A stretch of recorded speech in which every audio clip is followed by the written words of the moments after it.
Last team in the NFC before we take a small break, come back to the AFC. We damn boys, Dallas Cowboys. I hope this doesn't prevent me from coming back on the show, but I just hear me out. Hear me out. I've listed 2 teams as wide open so far in the NFC. The Niners and the Eagles. Yep. What are the things we talked about? We talked about how elite the defense is. Yep. We talked about how prolific the offense is. Yep. And for both of these teams, not so much for the Eagles, but especially for the 49ers, we talked about how much we trust the coaching, right? Of the 3, the Cowboys have the worst coach at this point. Mike McCarthy is not better than Nick Sirianni, unfortunately. Is the Cowboys defense the caliber of in the same tier of eliteness as the 49ers and the Eagles? I would say so. I think their secondary is not as great as the Eagles secondary. The Eagles secondary is the best secondary in football. But that D line anchored by Micah Parsons, phenomenal. And I don't think Trayvon Diggs gets enough credit for how he's been able to turn his life around. And coming from me, that means a lot because I was hard on Trayvon Diggs a couple years ago when he led the league in interceptions because of how many yards. He also led the league in yards allowed that season. And I wasn't having it. Check the tape. I was not having it. When you look at the Dallas Cowboys, though, and I know people like to harp on the fact that, they haven't, been to an NFC championship game in a quarter of a century and all this other stuff. Let's forget the past and let's just look at the Dallas Cowboys objectively in the here and now.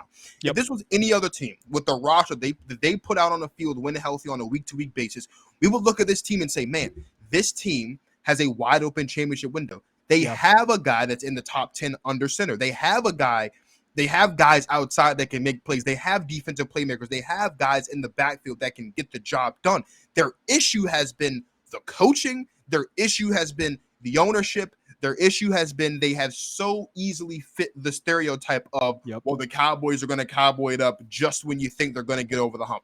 But let's strip all that away. Let's strip away the glitz, the glam. Let's strip away Jerry Jones. Let's take away the stars on the helmet and just look at this football team.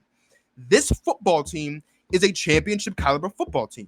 And if you're asking me objectively, if this Dallas Cowboys, not the Dallas Cowboys America's team, but if the 2023-24 Dallas Cowboys, if this football team is a championship caliber football team and where their championship window lies, I would say it's wide open.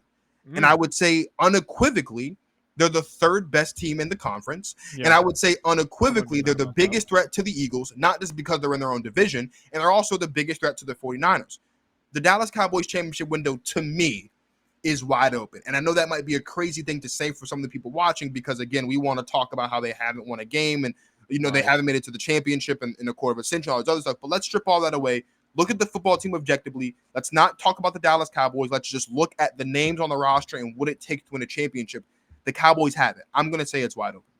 Feel you there, man. Very good explanation on why they're wide open. I'm still going to stick to half open, and I know you make the claims of let's not hold them to their demons of the past, and let's not think about Jerry Jones and Mike McCarthy and maybe how Dak hasn't, performed the best in certain big moments.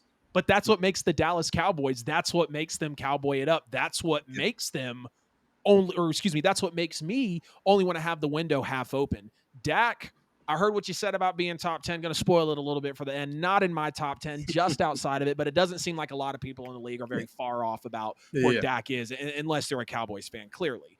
But when you look at how Dak Prescott has a lot of garbage time with his yards and sometimes it's touchdowns, or how he doesn't make the best decisions, he's a hell of an athlete. He's a good player. I think he's a good quarterback, but I don't believe he has that X factor in him or really it in him to take over a game, to actually lead his team, to overcome instability. And we understand that's a lot to ask because unless you're maybe really just Patrick Mahomes and we want to kind of give it, that benefit to maybe Joe Burrow or Josh Allen or Justin Herbert or maybe even Jalen Hurts, it's hard to overcome instability. And when you look at the fact that Dallas has just been through so much in the last few years. I mean, with the things with Zeke Elliott, wondering about Tony Pollard, Dak goes down with the ankle injury, then they have to pay him when he has no playoff wins, no Super Bowl appearances, no MVPs. Sure.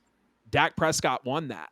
The defense is great. Love the secondary that they have. Got a lot of respect for Micah Parsons. We understand what the offensive line can do. But if we're really talking about Mike McCarthy and Dak Prescott going deep in the playoffs and getting to the Super Bowl to represent the NFC, that's just not a realistic thing for me. They have the roster for it. Sure. Maybe they have the culture for it. It's been 25 years. And I don't even like to say, it's been forever. I'm not going to use that as a reason to keep it half open, but the way that they have performed, even just in the Dak Prescott era, some people say maybe his rookie year was a fluke. I'm not shitting on Dak. He's still a good Sure. quarterback, like I said, but Sure. I am going to have to keep it half open here for the Dallas